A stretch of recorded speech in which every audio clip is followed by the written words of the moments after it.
Ang sarap sanang magpalamig sa Baguio kaso ang layo, kaya dito muna tayo pumunta sa Infanta. 2 hours away from Manila nga pala to. Lumalamig na ngayon kaya ganito na ulit yung weather dito.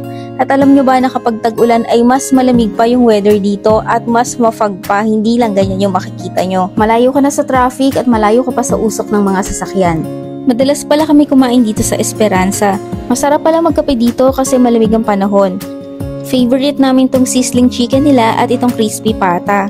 Halos once a week na ay nagpupunta kami dito kasi mabilis lang din naman kaming makakauwi.